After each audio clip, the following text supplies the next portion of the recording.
Nouvelle édition de la rédaction, merci d'être au rendez-vous. À la une de l'actualité, le gouvernement saoudien confirme la suspension de son aide financière aux forces de sécurité libanaises, tout en réaffirmant son soutien au Liban. À Beyrouth, un conseil des ministres consacré à la politique étrangère du pays s'est tenu ce matin au Grand Sérail. François Hollande entame l'un des plus longs voyages de son quinquennat ce lundi, un déplacement à Wallis et Futuna, une visite historique puisqu'il sera le premier président à se rendre sur l'île. Je vous disais en titre, le gouvernement saoudien a confirmé ce lundi que Riyad suspendait son aide financière aux forces de sécurité libanaises tout en réaffirmant son soutien au Liban.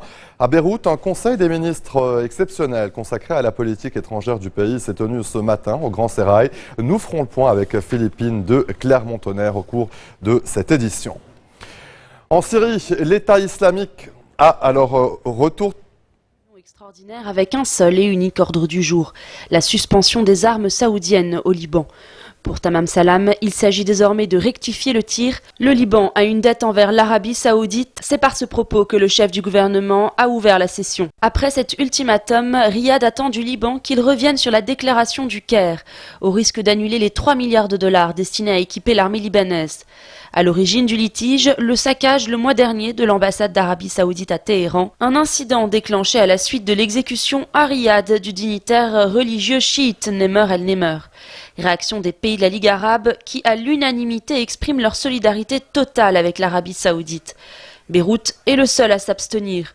Le chef de la diplomatie libanaise, Gebran Bassil, assure que le pays préfère prendre ses distances afin de préserver sa stabilité nationale. Une position que le 14 mars ne pardonne pas au leader du CPL, mais surtout à son allié du Hezbollah. Nous ne pouvons accepter que ce gouvernement parraine ou reste les bras croisés face à l'engagement du Hezbollah en Syrie et face à sa politique belliqueuse et sa campagne de haine contre les pays du Golfe, en tête desquels l'Arabie Saoudite. De son côté, Gebran Bassil devrait demander au gouvernement position prise le 8 janvier dernier. Position plus tranchée du Hezbollah, le ministre d'État Mohammad Fnesh assure que son parti attend des excuses de l'Arabie Saoudite pour envisager un pas vers Riyad. En Syrie, l'État islamique revendique les attentats de Damas et Homs. Le groupe terroriste a visé hier des quartiers à majorité alaouite ou chiite. 3, peut-être 4 kamikazes ont perpétré l'attentat dans la banlieue de Saïda Zainab, qui abrite au sud de Damas le mausolée de Zainab, petite fille donc du prophète Mahomet, vénérée par les chiites. À Homs, les djihadistes ont choisi la rentrée des classes pour commettre leur attentat. Même mode opératoire qu'à Damas, un véhicule piégé explose à un carrefour au passage de minibus dans le quartier à majorité alaouite d'Al-Zahra. Un autre kamikaze se fait ensuite sauter au milieu de la foule. Au total, plus de 150 morts. Pour Moscou, ces attentats à la bombe visent à torpiller les négociations de paix à venir. François Hollande entame l'un des plus longs voyages de son quinquennat et s'apprête à engager 46 000 kilomètres qui vont le conduire de l'Océanie à l'Amérique. Ce lundi, il débute donc son voyage par un déplacement à Wallis et Futuna, une visite historique puisqu'il sera le premier président à se rendre sur l'île. Myriam Amelal. Un accueil fleuri, haut en couleur, pour un séjour qui sera également teinté de noir et blanc. Lors de la visite du chef de l'État en Polynésie française, il sera aussi question des victimes des essais nucléaires, 193 au total, réalisés par l'État français entre 1966 et 1993.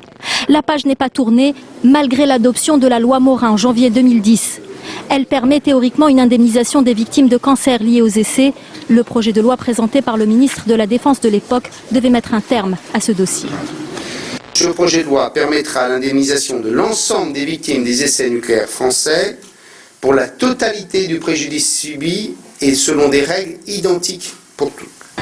Dans les faits, la loi s'avère très restrictive. Seule une vingtaine de personnes ont été indemnisées sur 1 millier de plaintes. Pour prétendre aux indemnisations, les victimes doivent avoir développé l'un des 21 types de cancers prévus dans la loi. Les malades doivent également prouver avoir séjourné sur un site concerné par les essais nucléaires à une période de contamination effective et avoir reçu des doses tangibles de rayonnement.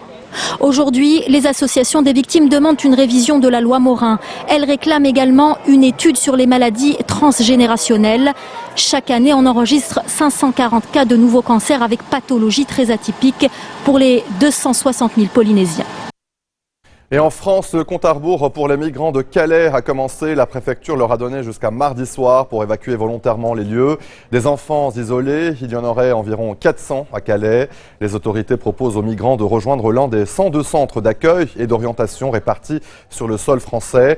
Des associations ont déposé un recours devant le tribunal administratif de Lille pour tenter de faire annuler l'arrêt d'expulsion. Marc Pope. Les toiles de tente et les bâches vont bientôt disparaître. Cette partie sud de la jungle de Calais doit être évacuée avant mardi soir, a prévenu la préfecture. Environ 1000 migrants survivent ici. Pour les loger, l'État a installé à la place ses 125 containers dans le nord de la zone. Les migrants y trouvent des pièces chauffées et l'électricité, un confort apprécié par cet Afghan.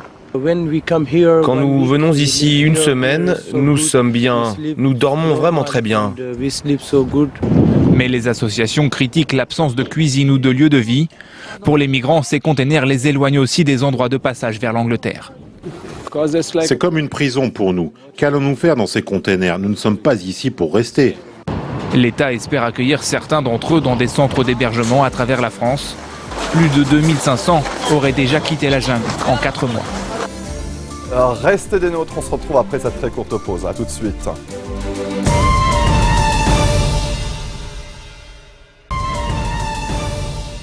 Retour sur le plateau de l'info en Bolivie. Pas de quatrième mandat en vue pour Evo Morales. Le président bolivien demandait par référendum la possibilité de modifier la constitution pour pouvoir rester au pouvoir jusqu'en 2025.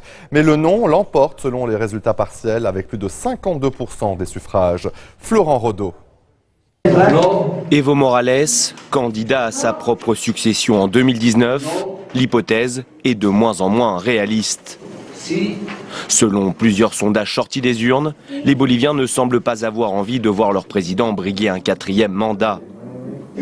Pour le camp du non, qui accuse le gouvernement de corruption et de gaspillage, Evo Morales doit désormais consacrer les 4 années restantes à résoudre les problèmes quotidiens des 10 millions de Boliviens.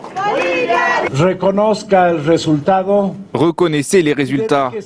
Concentrez-vous à travailler ces 4 prochaines années. Ne faites plus de campagnes électorales. Résolvez les problèmes économiques, judiciaires, sanitaires, les problèmes de sécurité que connaissent les Boliviens et les Boliviennes.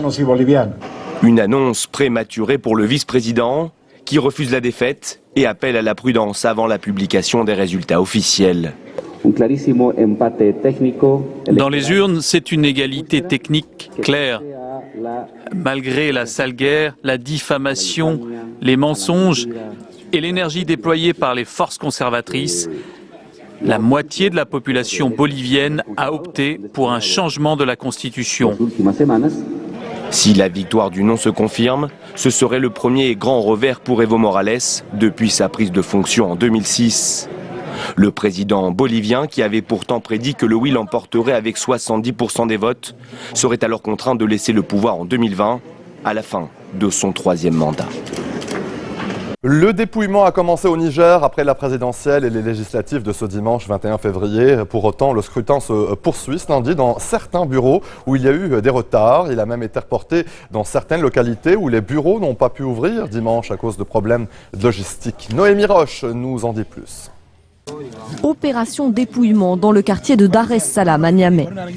Toute la soirée, ces Nigériens se sont activés pour dépouiller les bulletins au plus vite et tenter de rattraper le retard pris la veille. Ici, comme dans de nombreux endroits du pays, les bureaux de vote ont ouvert beaucoup plus tard que prévu, notamment à cause de difficultés dans l'acheminement du matériel. Résultat, les électeurs ont parfois dû patienter pendant des heures, mais pas de quoi doucher l'enthousiasme des Nigériens. Il y a longtemps qu'on n'a pas vu un engouement comme ça, une mobilisation. Et ça nous rappelle les premiers moments de la démocratie au Niger. C'est pour accomplir mon devoir civique en tant que citoyen. Ouais, et je dois voter mon candidat et mon député. Voilà pourquoi je suis là. Un enjeu important pour les Nigériens, alors que leur pays, l'un des plus pauvres de la planète, doit faire face à la menace des groupes djihadistes voisins. Parmi les 15 candidats à la présidence, le président sortant, Mahamadou Issoufou, compte bien remporter un second mandat. Face à lui, l'opposition est divisée et très critique sur ce scrutin. Les votes se poursuivront ce lundi dans plusieurs bureaux du pays. Les résultats devraient être annoncés d'ici 5 jours. Quelques heures après le passage du cyclone Winston, les habitants des Fidji découvrent à peine l'ampleur des destructions. Avec des vents soufflant jusqu'à 325 km/h, Winston est le cyclone le plus puissant dans l'histoire de l'archipel. Il aurait fait au dernier bilan au moins 20 morts. Touché de plein fouet par un cyclone de force 5, et bien de nombreuses infrastructures ont été endommagées, des dizaines de maisons rasées. En Inde, le violent mouvement de protestation d'une communauté locale basée dans l'état d'Haryana, voisin de New Delhi, a fait 19 morts et 200 blessés. Ils réclament des quotas pour entrer dans l'administration et les universités publiques. Noémie Roche. Dans le canal de Mounak, l'eau coule à nouveau. Après l'intervention de l'armée, les vannes ont été rouvertes. Elles avaient été coupées par les manifestants, ce qui avait provoqué des pénuries d'eau dans la capitale, New Delhi. L'armée a repris le contrôle du canal de Mounak. Le canal avait été endommagé par les manifestants. Il va maintenant pouvoir être réparé. Le bureau des eaux de New Delhi va rétablir l'alimentation en eau des foyers dès que possible, lorsqu'elle aura été traitée. Mais la crise d'approvisionnement va durer encore quelques jours. À l'origine de la crise, la communauté Jat. Cette influente caste rurale réclame des quotas en matière d'emploi public, ainsi que des places à l'université, des postes réservés aux castes défavorisées. Pendant plusieurs jours, les manifestants ont paralysé le trafic routier et ferroviaire, ce qui a provoqué la colère des habitants de cet État du nord de l'Inde. Les gens ici se conduisent mal. Tous les 200 mètres, ils bloquent la route et ne nous laissent pas passer, même à pied. Peu importe ce qu'il se passe, ils n'ont pas à agir comme ça. Le gouvernement devrait prendre des mesures sévères contre eux. Le week-end dernier, les manifestations ont dégénéré. Les protestataires ont incendié des bâtiments.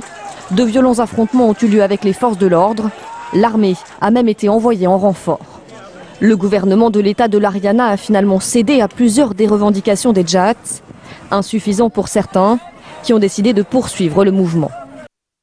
Les professionnels de la téléphonie mobile sont réunis à Barcelone à la recherche d'un second souffle dans le cadre du Congrès mondial de la téléphonie mobile. Le futur pourrait notamment passer par le 5G, la réalité virtuelle ou d'autres innovations de ce secteur en perpétuelle transformation. Les explications de Juliette Lacharnay. Les poids lourds du secteur dans les starting blocks. Parmi les produits les plus attendus, le Galaxy 7 de Samsung ou encore le G5 de LG, mais aussi de nouvelles marques comme Xiaomi, le fabricant chinois.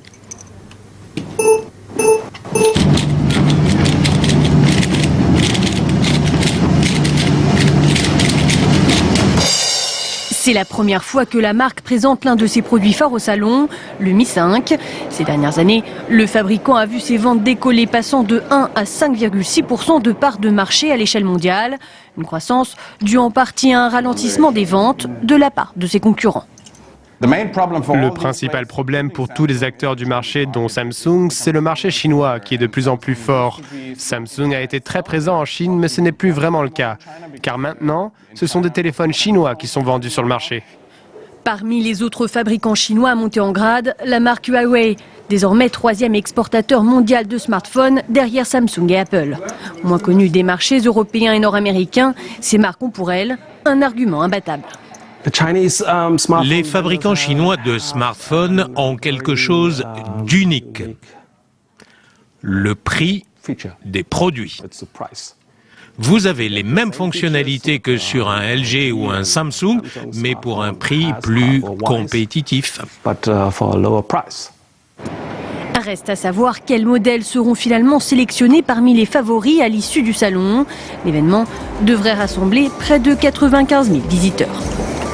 Et c'est ainsi que se referme ce journal. Le rappel des titres. Le gouvernement saoudien confirme la suspension de son aide financière aux forces de sécurité libanaises tout en réaffirmant son soutien au Liban. Et à Beyrouth, un conseil des ministres consacré à la politique étrangère du pays s'est tenu ce matin au Grand Sérail. On attend dans les prochaines minutes un point de presse.